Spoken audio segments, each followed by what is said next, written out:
Olá, pessoal, tudo bem com vocês? Bom dia, boa tarde, boa noite. Não sei o horário que vocês irão assistir a esse primeiro vídeo aqui do canal do YouTube do curso Vossa Excelência. Eu sou a professora Natália Eugênia e a partir de agora inauguraremos um quadro aqui de resolução de questões do Código de Processo Civil. E qual o motivo, qual a razão de ser desse quadro? Bom, aqui no curso Vossa Excelência, nós temos o Academia Vossa Excelência, que é um projeto voltado à preparação para magistratura e Ministério Público do Trabalho. Nesse curso, nós temos uma preparação completa, desde discursivas na modalidade ouvinte, aulas teóricas de sentença, aulas para o Enem, um cronograma específico de 90 dias de indicação de lei seca, videoaulas, complementos normativos, compilados de julgados e muitos outros materiais. O Academia Vossa Excelência, ele funciona em um sistema de assinatura. Você paga um valor por mês e tem acesso a todo esse conteúdo. No ano de 2026, nós fizemos uma inovação no nosso cronograma e eu quero começar mostrando para todos vocês como está o nosso cronograma de 2026. Aqui em 2026, nós começamos nossas atividades no dia 12 e fizemos a seguinte separação. Às segundas, sempre às 19, nós estamos lendo aqui o protocolo para julgamento com perspectiva racial do CNJ. Fizemos uma divisão aqui para que a leitura do protocolo acontecesse em 5 segundas-feiras. Então, às segundas, mediante esse cronograma aqui, nós cumprimos a leitura do protocolo para julgamento com perspectiva racial.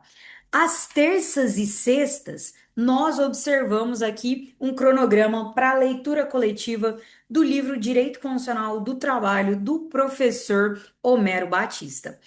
Às quartas, nós inovamos com um projeto coletivo de leitura de lei seca. E às quintas, nós continuamos com aulas teóricas e resolutivas de questões sobre direito material e processual do trabalho com a professora Renata Orsi, tá?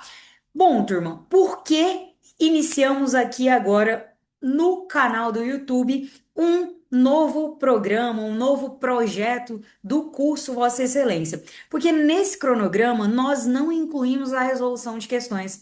Então, como sempre entregamos mais do que prometemos, resolvemos movimentar o nosso canal do YouTube resolvendo questões do CPC relativas aí à temática lida na semana.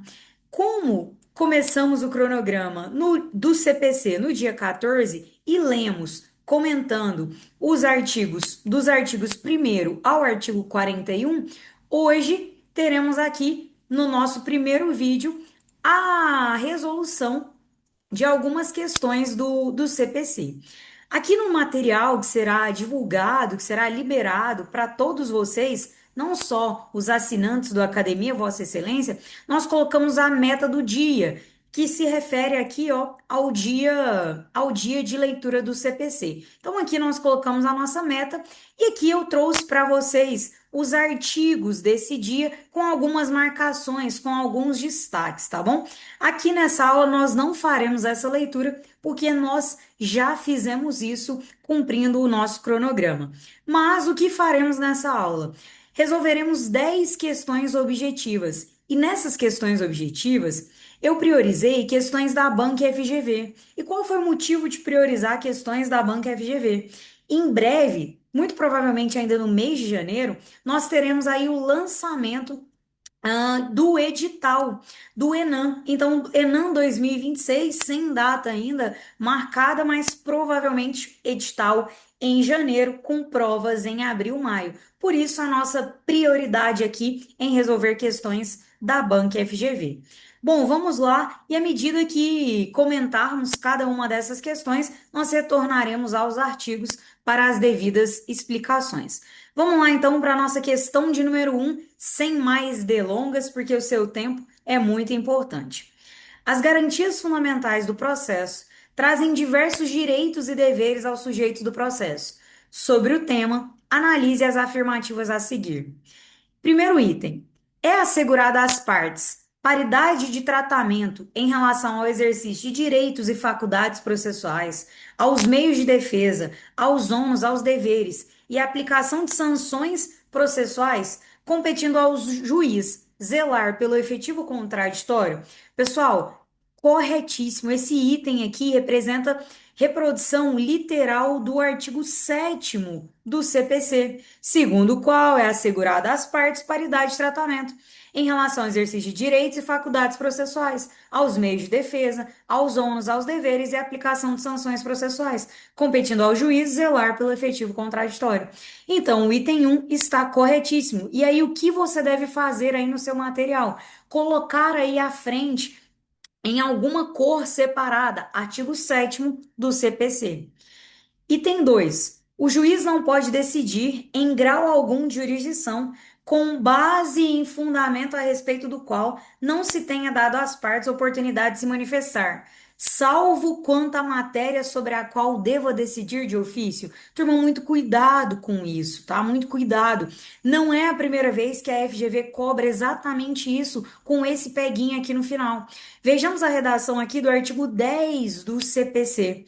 O juiz não pode decidir em grau algum de jurisdição com base em fundamento a respeito a qual não se tenha dado às partes oportunidade de se manifestar, ainda que se trate de matéria sobre a qual deva decidir de ofício. Então, muito cuidado, o item 2 está errado aqui na parte final, ó, porque é ainda que se trate de matéria sobre a qual ele deva decidir de ofício. Muito cuidado. Então, aqui no item 1, o que você deve fazer? Ó, aí você deve anotar. Artigo 7º do CPC. Depois, o que você deve fazer aqui? Opa, artigo 10 do CPC. Vá fazendo isso à medida que você for acompanhando o desenvolvimento da aula. Item 3. As partes têm o direito de obter em prazo razoável a solução integral do mérito, ressalvada a atividade satisfativa. Ressalvada a atividade satisfativa. Vamos lá, olha a redação aqui comigo do artigo 4º do CPC. As partes têm o direito de obter em prazo razoável a solução integral do mérito, incluída a atividade satisfativa. Então, olha, aqui foi cobrado o artigo 4º e o erro aqui está no final da disposição. Porque incluída a atividade satisfativa, tá bom? Então eu vou tirar aqui só para você receber o material limpo, mas só para mostrar o que você deve ir fazendo à medida que nós vamos aí progredindo na nossa aula. Nesse caso, então, só o item 1 está correto. Por isso, na questão 1, nós vamos ficar com gabarito letra B. Apenas o item 1 está correto. Tudo bem nessa primeira questão? Bom, aqui nós vamos seguir um pouquinho mais acelerados, porque nós já fizemos a leitura desses artigos aqui do CPC. Se você ainda não fez, eu recomendo que você faça e que depois você acompanhe a resolução dessas questões. E se você quiser realizar essa leitura coletiva, eu te convido a conhecer aqui o Academia Vossa Excelência, tá? Lembrando que a Academia Vossa Excelência é um preparatório para a magistratura e MPT. Qualquer dúvida sobre o curso, temos um videozinho aqui explicando mais. E ainda, você pode entrar em contato pelo nosso WhatsApp, pelo nosso e-mail ou ainda entrar no nosso Instagram, Curso Vossa Excelência. Sem mais delongas, vamos à questão de número 2. Assinale a opção correta, de acordo com as normas fundamentais do processo civil. A. O venire contra factum próprio não se aplica aos serventuários da justiça, uma vez que eles não participam do processo. Primeira coisinha que a gente tem que relembrar aqui. Bom, turma, haverá uma mescla aqui de questões FGV e CESP, mas a maioria das questões são da banca FGV. Vamos lá desenvolver o seguinte raciocínio. O venire contra factum próprio é um dos desdobramentos da boa-fé objetiva. Quando a gente estuda a boa-fé objetiva, a gente estuda o venire contra factum próprio, né? Que é essa vedação do comportamento aí contraditório. Então, quando a gente pensa aqui no termo amplo, geral da boa-fé, é possível a gente afirmar que a boa-fé não se aplica aos serventuários da justiça, uma vez que eles não participam do processo? Com certeza os serventuários da justiça participam do processo. E o artigo 5º tem a seguinte redação: aquele que de qualquer forma participa do processo, o que inclui os serventuários, deve comportar-se de acordo com a boa-fé. O venire contra facto próprio é uma das manifestações decorrentes do princípio da boa-fé. Letra A, então, incorreta. Letra B. Embora não se aplique aos deveres e à aplicação de sanções processuais a paridade de tratamento, não se aplica, nós já comentamos isso aqui, artigo 7º, a paridade é assegurada às partes paridade de tratamento em relação ao exercício de direitos e faculdades, aos meios de defesa, aos ônus e aos deveres. E olha aqui que o item está afirmando, embora não se aplique aos deveres e à aplicação de sanções, aplica-se sim aos deveres e à aplicação de sanções. A paridade de tratamento é aplicada sim em relação ao exercício de direitos e faculdades processuais, aos meios de defesa, aos ônus, aos deveres e à aplicação de sanções processuais. Letra B, então, incorreta. Letra C. A ofensa ao princípio da cooperação previsto no Código de Processo Civil, na hipótese de o tribunal conferir classificação jurídica a fatos controvertidos contrários à pretensão da parte, mediante a aplicação da lei aos fatos narrados nos autos. Turma, aqui nós temos que lembrar daquele velho brocado. Nós não temos aqui uma consagração expressa no CPC, mas nós temos o entendimento da STJ e nós resolvemos isso aqui por um simples brocado legislativo. Qual é o brocado que a gente conhece aí? Dai os fatos ao juiz que ele te entregará a fundamentação jurídica, que ele te entregará o direito. Dai-me os fatos que eu te dou o direito. Então, não há se falar em ofensa ao princípio da cooperação na hipótese de o tribunal, na hipótese ali de o judiciário, conferir uma classificação jurídica a fatos controvertidos contrários à pretensão da parte. Não é nada mais, nada menos do que a aplicação. Dai-me os fatos que eu dou-lhe o direito. Letra C também, incorreta. Letra D. É vedado ao julgador decidir com base em fundamentos jurídicos não submetidos ao contraditório no decorrer do processo, sob pena de violação ao princípio da não surpresa, previsto no Código de Processo Civil. Exatamente esse é o nosso gabarito, gabarito letra D. E de onde nós tiramos aqui essa fundamentação? Do artigo Aqui nós tiramos do artigo 9º. Não se proferirá decisão contra uma das partes sem que ela seja previamente ouvida. Aqui nós temos a consagração do contraditório, a vedação à decisão surpresa. Não se proferirá decisão contra uma das partes sem que ela seja previamente ouvida, tá bom? Então, o gabarito letra D é vedado ao juiz decidir com base em fundamentos jurídicos não submetidos ao contraditório no decorrer do processo, sob pena de violação ao princípio da não surpresa previsto no Código de Processo Civil. Letra E.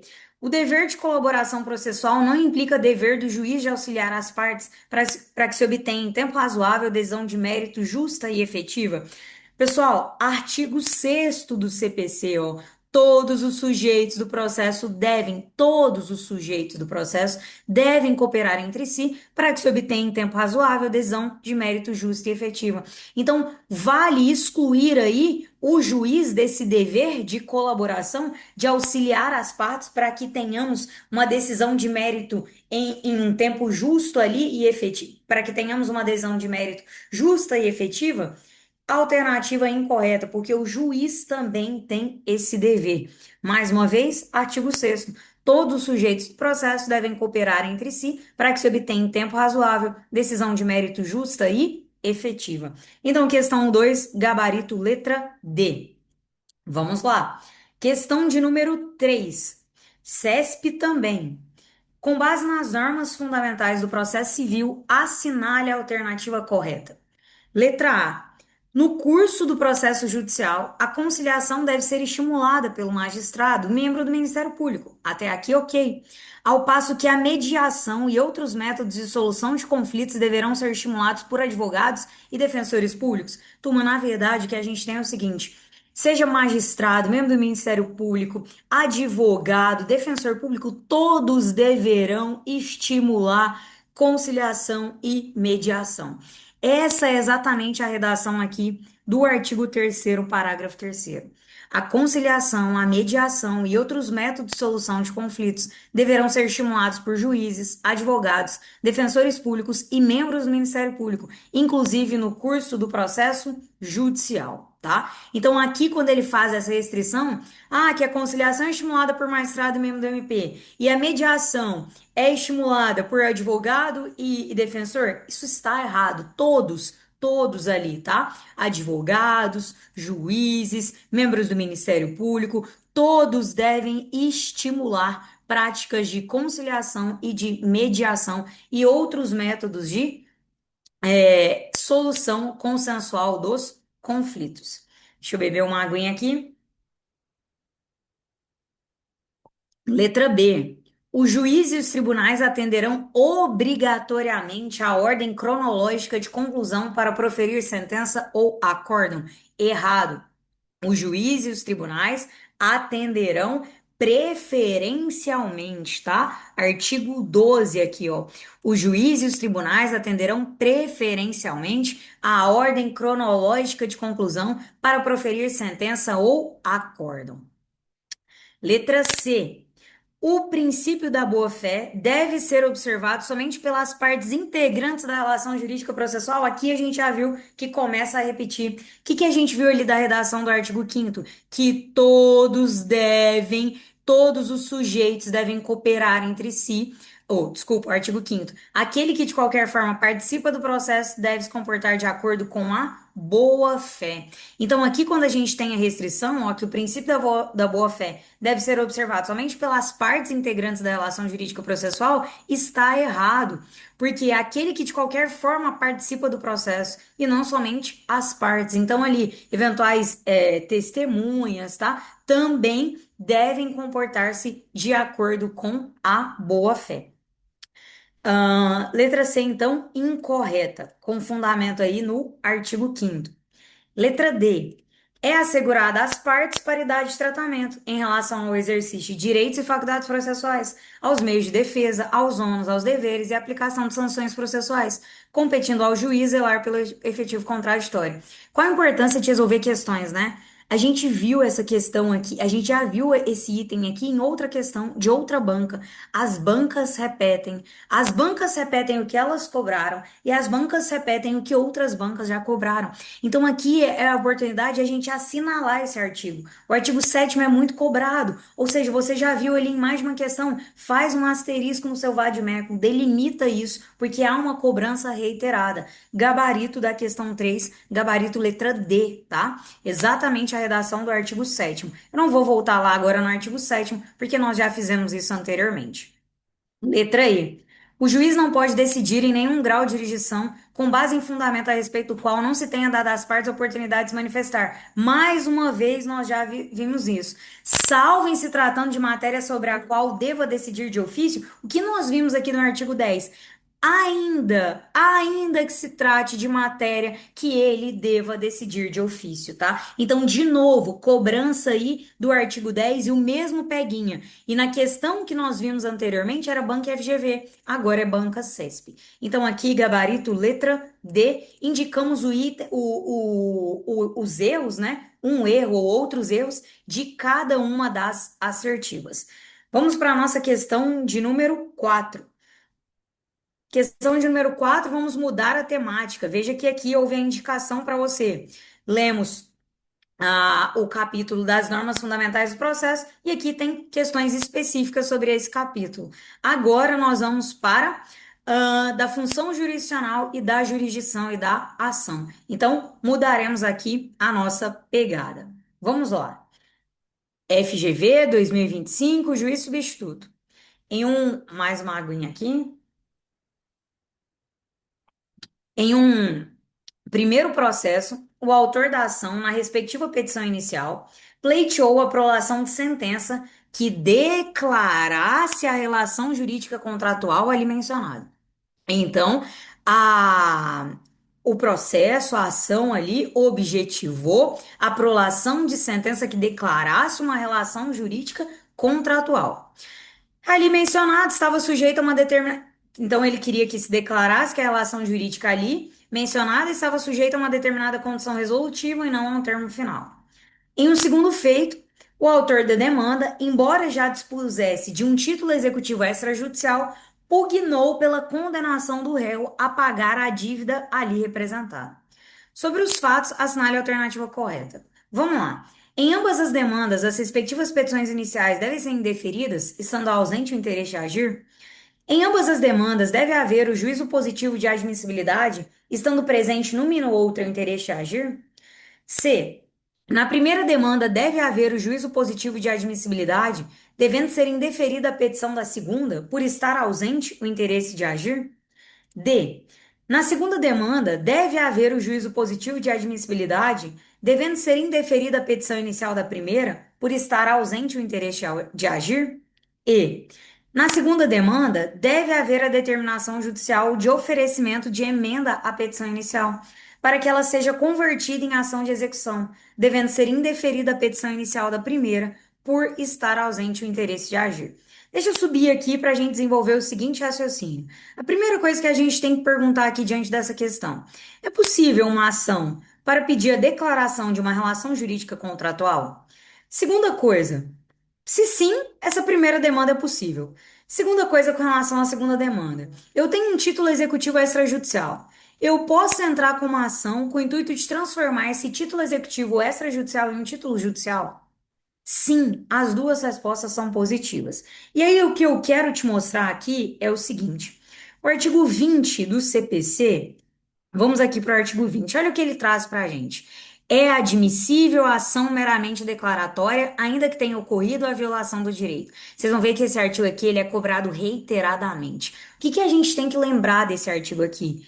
É cabível a ação meramente declaratória. Eu quero simplesmente declarar o modo de ser ou não ser de uma relação jurídica. Eu quero declarar a existência de um contrato, ainda que eu não pleiteie nenhum cumprimento em relação àquele contrato. Então, é possível sim, simplesmente ações declaratórias, ainda que determinado direito tenha sido violado. Não tem problema. Ah, mas eu não cobrei a violação desse direito. Basta a declaração. Se eu quiser, eu posso. O segundo objeto de cobrança aqui, que está fora do que nós lemos, mas, na minha opinião, essa foi uma questão muito boa da Banca FGV, e por isso eu não poderia deixar de comentar aqui com vocês com relação à cobrança do artigo 785. Porque o que determina o CPC? O CPC traz o seguinte aqui pra gente, ó. O CPC traz a seguinte redação no artigo 785. A existência de título executivo extrajudicial não impede a parte de optar pelo processo de conhecimento, a fim de obter título executivo judicial. Então, o fato de você ter um título executivo extrajudicial, você já tem aí uma nota promissória, você tem um cheque, você poderia entrar simplesmente com a execução. Você poderia simplesmente aí caminhar para a execução desse título executivo extrajudicial, mas você não quer, você quer ação de conhecimento para transformar esse título executivo extrajudicial em um título executivo judicial. Isso é possível. Consequentemente, a banca está perguntando: sobre os fatos é possível afirmar. Há interesse aqui nessas duas ações? Sim. Em ambas as demandas, deve haver o juízo positivo de admissibilidade, estando presente numa e outra interesse de agir. Porque há interesse de agir quando eu quero simplesmente a declaração de uma relação jurídica contratual e também quando eu quero transformar um título executivo extrajudicial em título judicial, simplesmente apresentando a ação de conhecimento. Então, questão 4, gabarito letra B. Veja, eu trouxe essa questão porque em outras oportunidades é possível que haja essa mescla, mas um artigo que é muito cobrado pela banca é o artigo 20. Nós vamos voltar nesse artigo já já em outras oportunidades.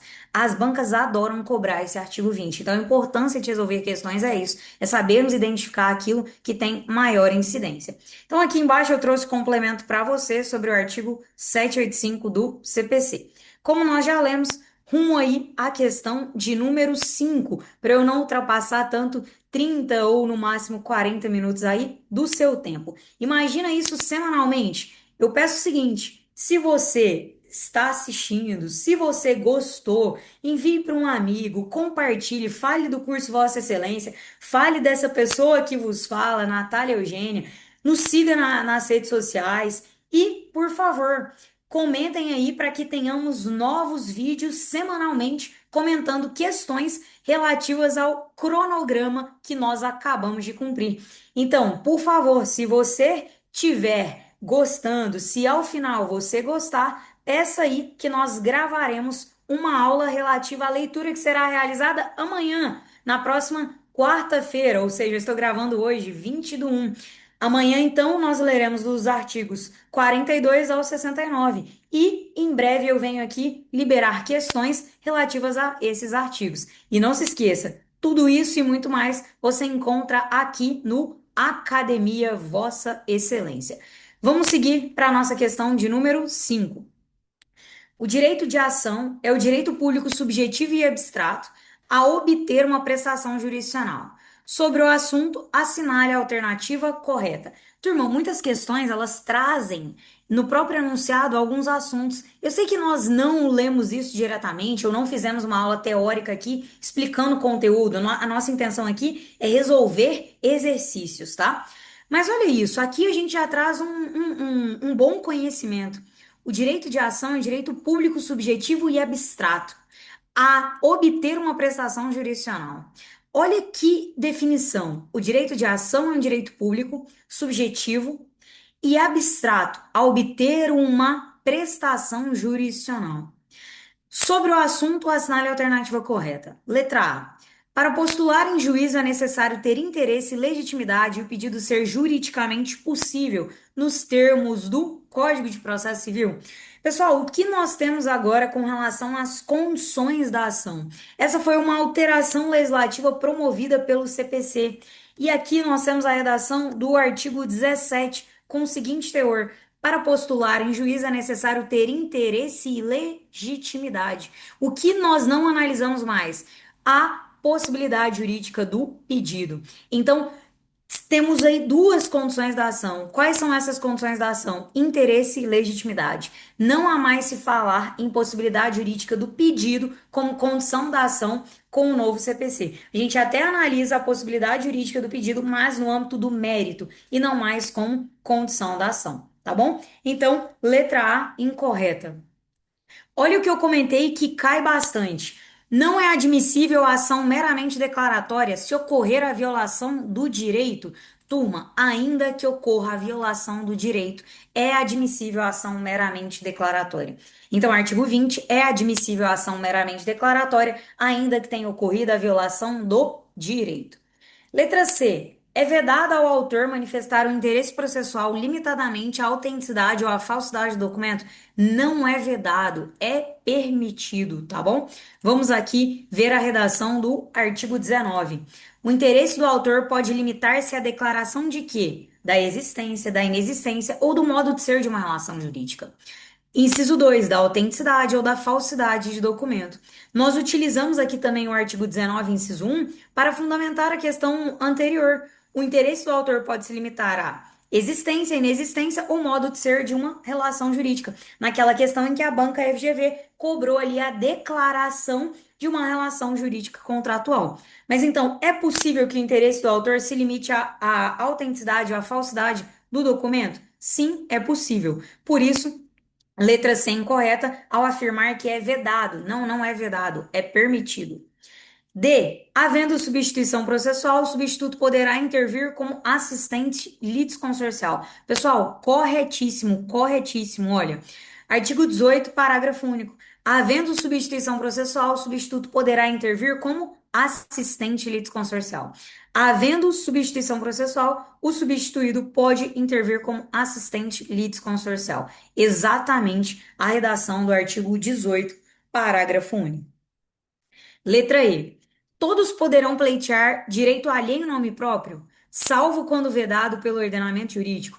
Turma, cuidado. As bancas também adoram cobrar essa redação aqui do artigo 18. E a redação, na verdade, é a seguinte: ninguém poderá pleitear direito alheio em nome próprio.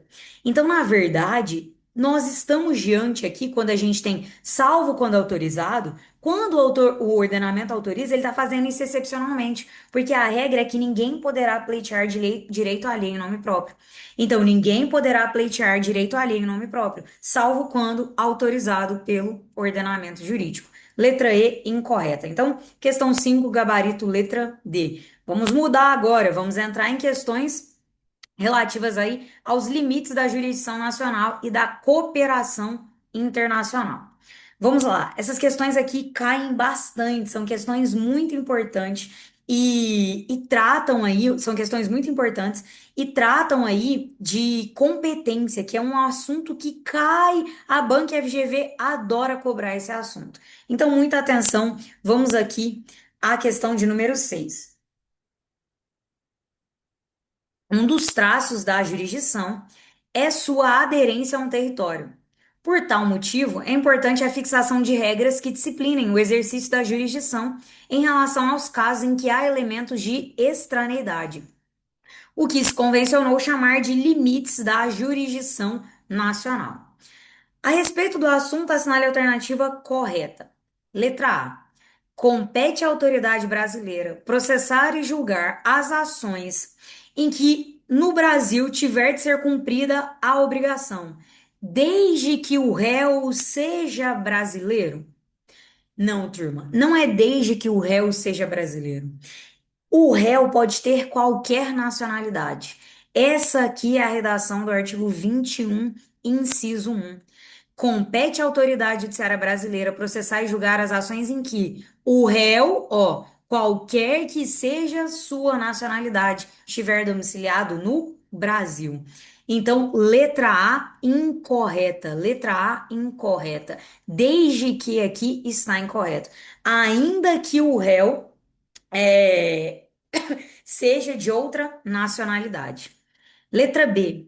Compete à autoridade judiciária brasileira processar e julgar as ações decorrentes de relações de consumo, quando o consumidor tiver domicílio ou residência no Brasil. Exatamente, exatamente. Essa é a redação do artigo 22, inciso 2.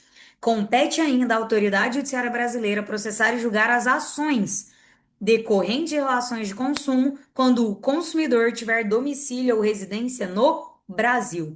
Decorrente de relações de consumo quando o consumidor tiver domicílio ou residência no Brasil. Gabarito da questão 6, letra B. Mas vamos identificar o erro das demais questões. A ação proposta perante tribunal estrangeiro induz litispendência e obsta que a autoridade judiciária brasileira conheça da mesma causa e das que lhes são conexas. Turma, não há litispendência, não há induzimento de litispendência. Artigo 24. A ação proposta perante tribunal estrangeiro não induz litispendência e não obsta que a autoridade judiciária brasileira conheça da mesma causa e das que lhes são conexas, ressalvadas as disposições em contrário de tratados internacionais e acordos bilaterais em vigor no Brasil.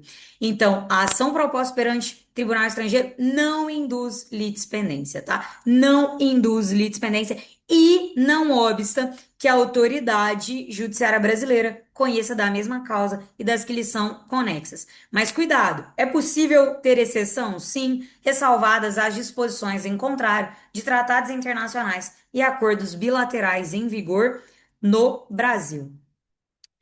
Letra D. Compete à autoridade judiciária brasileira o processamento e o julgamento da ação quando houver cláusula de eleição de foro exclusivo estrangeiro em contrato internacional, arguida pelo réu na contestação.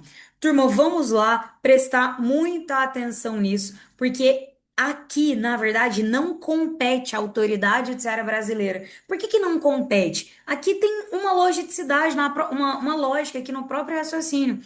Olha, se há cláusula de eleição de foro exclusivo estrangeiro em contrato internacional, tem como eu competir à autoridade judiciária brasileira o processamento e o julgamento? Não. Então, se a gente, às vezes, eu não tenho conhecimento sobre o artigo, mas se a gente fizer uma leitura lógica aqui, não tem lógica que é o que a alternativa nos afirma. Compete à autoridade judiciária brasileira o processamento e julgamento da ação quando houver cláusula de eleição de foro exclusivo estrangeiro. Se tem cláusula de eleição de foro exclusivo estrangeiro, é porque não compete à autoridade judiciária brasileira o processamento e o julgamento da ação quando houver cláusula de eleição de foro exclusivo estrangeiro em contrato internacional, arguido pelo réu na contestação. Artigo 25. Letra E. Compete à autoridade judiciária brasileira, de forma concorrente, conhecer de ações relativas a imóveis situados no Brasil? Turma, não é de modo concorrente, não é de forma concorrente. Aqui nós temos uma competência exclusiva, tá?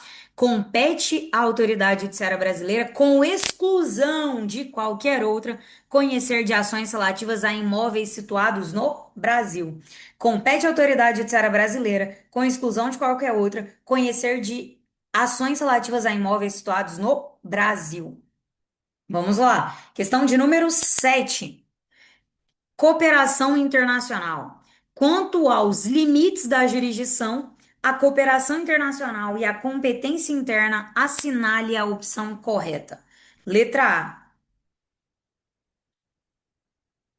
A. As sentenças proferidas por órgãos jurisdicionais estrangeiros somente poderão ser executadas no Brasil por meio de carta rogatória ou após a concessão de exequatur pelo STJ.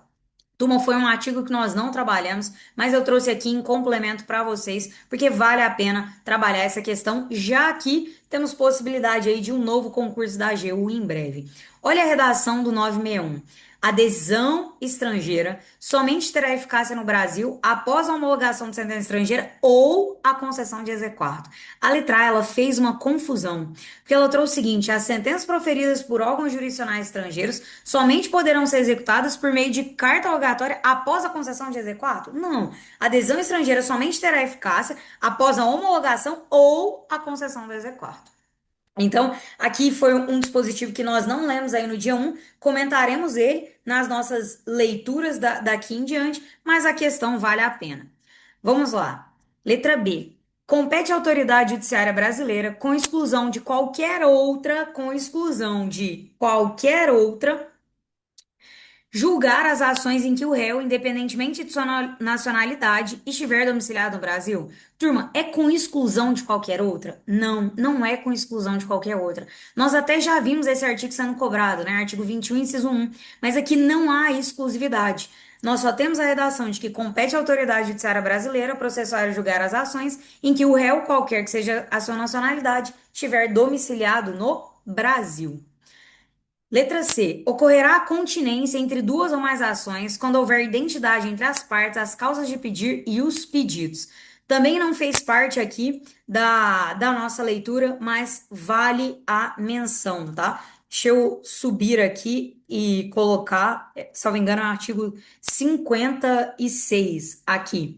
Dá-se a continência entre duas ou mais ações quando houver identidade quanto às partes e a causa de pedir, mas o pedido de uma, por ser mais amplo, abrange das demais. Então, muito cuidado aqui, porque a alternativa diz que haverá continência quando houver identidade entre as partes, as causas de pedir e os pedidos. Na continência não há identidade entre os pedidos, porque o pedido de uma é mais ampla do que o da outra. Por isso a gente usa ação continente e ação contida, tá? Letra C, letra D é o que eu queria mencionar aqui com vocês, que também é um artigo que cai bastante. Caberá auxílio direto quando a medida solicitada pela autoridade estrangeira não decorrer diretamente de decisão proferida por autoridade jurisdicional estrangeira, a ser submetida a juízo de delibação no Brasil. Turma, essa aqui é a redação do artigo 28 do CPC, e é um artigo que também cai muito em prova, ó. Cabe auxílio direto, que é uma das formas de cooperação internacional, quando a medida não decorrer diretamente de decisão de autoridade jurisdicional estrangeira a ser submetida a juízo de delibação no Brasil, tá? Letra D é o nosso gabarito, artigo 28. Letra E. Isso aqui também eu quero chamar muita atenção para chamar muita atenção de vocês. O procedimento da carta rogatória de jurisdição voluntária tramitará perante o STJ. Turma, não é jurisdição voluntária. Procedimento de carta rogatória de jurisdição contenciosa. Essa é a redação do artigo 36. O procedimento da carta rogatória perante o STJ é de jurisdição contenciosa. Questão 7, gabarito letra D. Vamos à questão de número 8. Vamos até a questão de número 10 nesse nosso primeiro vídeo. Vamos lá, questão de número 8. Com fundamento no que dispõe o Código de Processo Civil, assinale a afirmativa correta. A. Compete à autoridade judiciária brasileira processar e julgar as ações em que as partes, desde que expressamente se submetam à jurisdição nacional. Pessoal, a Banca FGV, ela cobra cada peculiaridade da lei seca que nos demanda muita atenção na leitura dos artigos. Por isso é importante ler, principalmente conjuntamente, um destaca uma coisa, outro destaca outra, e resolver essas questões assim é primordial para a gente tomar cuidado com alguns detalhes que às vezes a gente deixa passar. Olha essa previsão aqui, ó. Compete ainda à autoridade judiciária brasileira processar e julgar as ações. Olha aqui. Inciso 3, em que as partes, expressa ou tacitamente, se submeterem à jurisdição nacional. O que que o nosso item está falando? Desde que expressamente. É desde que expressamente? Não só expressamente, mas também tacitamente. Artigo 22, inciso 3. Letra B. A cooperação jurídica internacional observará o respeito às garantias do devido processo legal do Estado requerente e a obrigatoriedade na transmissão de informações a autoridades estrangeiras. Vem cá. Cooperação internacional entre os países. Você pode marcar que há uma obrigatoriedade na transmissão de informações? Você tem que analisar se essa informação é válida, se você pode repassar essa informação. Não dá para marcar que há uma obrigatoriedade na transmissão de informações. Não há obrigatoriedade, muito pelo contrário, há espontaneidade. Isso aqui está aqui no artigo 26. A cooperação jurídica internacional será regida por tratado de que o Brasil faz parte. E observará a espontaneidade na transmissão de informações a autoridades estrangeiras. Não há obrigatoriedade, há espontaneidade. Letra C. O Ministério Público exercerá as funções de autoridade central na ausência de designação específica. Pessoal, vamos lá. O Ministério Público exercerá as funções de autoridade central na ausência de designação específica. Não, turma. Na ausência de designação específica, quem exerce a função de autoridade central é o ministro da Justiça. E isso aqui está no artigo 24. 26, aqui no artigo 26, me desculpe. 26, parágrafo 4º. O Ministério da Justiça exercerá as funções de autoridade central na ausência de designação específica. Então, olha, eu terei uma autoridade central que será designada. Se não houver essa designação, quem exerce o encargo? O Ministério da Justiça, tá? Muito cuidado, porque a prova adora colocar Ministério das Relações Exteriores. Não, Ministério da Justiça. A prova agora colocou o Ministério Público. Não, não é o Ministério Público. Na ausência de designação, quem vai exercer é o Ministério da Justiça. Letra C, errada. Opa, parece que eu mexi aqui, deixa eu voltar. Letra D. A cooperação jurídica internacional será regida por tratado de que o Brasil faça parte, de modo que não poderá ser realizada com base em reciprocidade. Pode sim, a cooperação jurídica internacional pode sim ser realizada com base em reciprocidade. Vejamos a redação do parágrafo 1º. Na ausência de tratado, parágrafo 1º do artigo 26. Na ausência de tratado, a cooperação jurídica internacional poderá realizar-se com base em reciprocidade manifestada por via diplomática, tá? Letra E tem que ser o nosso gabarito, porque a gente encontrou erro em todas as demais assertivas. A pessoa jurídica estrangeira com sucursal no Brasil é considerada domiciliada nele. Exatamente. Gabarito letra E. Vamos aqui para o artigo 21. Artigo 21, parágrafo 1º. Para o fim do disposto no inciso 1, considera-se domiciliada no Brasil a pessoa jurídica estrangeira que nele estiver agência filial ou sucursal. Exatamente. A pessoa jurídica estrangeira com sucursal no Brasil é considerada domiciliada nele. Vamos lá para a nossa questão de número 9. FGV mais uma vez. Nos termos do que dispõe o CPC a respeito do auxílio direto, assinale a alternativa correta. Cabe auxílio direto quando a medida decorrer diretamente de decisão de autoridade jurisdicional estrangeira a ser submetida a juízo de delibação no Brasil? Turma, o que que a gente viu com esse artigo que eu disse que cai bastante, que é o artigo 28? O que que a gente viu aqui? Cabe auxílio direto quando a medida não decorrer diretamente. Então, o que que você tem que fazer aqui no seu CPC? Olha aqui que nós já fizemos essa marcação para você. Olha aqui no artigo 28, você tem que lembrar, ó. Cabe auxílio direto quando a medida não decorrer diretamente. Porque é um artigo que cai bastante e a banca adora simplesmente retirar esse não, tá? Então, muito cuidado com isso aqui na questão 9, a incorreta. B. A solicitação de auxílio direto será encaminhada pelo órgão estrangeiro interessado, autoridade central, cabendo ao Estado requerido assegurar a autenticidade e a clareza do pedido. Vamos lá, desenvolve o seguinte raciocínio aqui. Estado requerente, quem faz o pedido. Requerido, aquele que recebeu o pedido. Olha o que a alternativa está falando.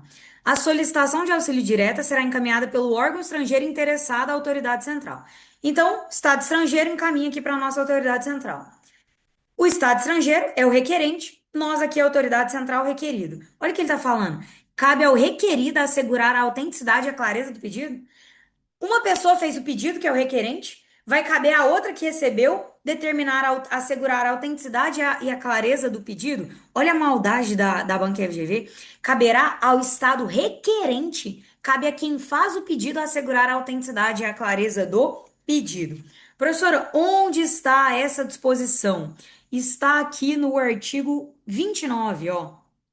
A solicitação de auxílio direto será encaminhada pelo órgão estrangeiro interessado à autoridade central, cabendo ao Estado requerente assegurar a autenticidade e a clareza do pedido.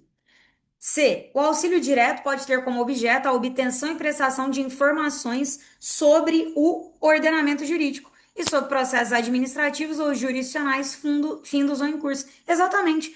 O auxílio direto pode, aqui ó, além dos casos previstos em lei, o auxílio direto terá os seguintes objetos: obtenção e prestação de informações sobre o ordenamento jurídico e sobre os processos administrativos ou jurisdicionais findos ou em curso.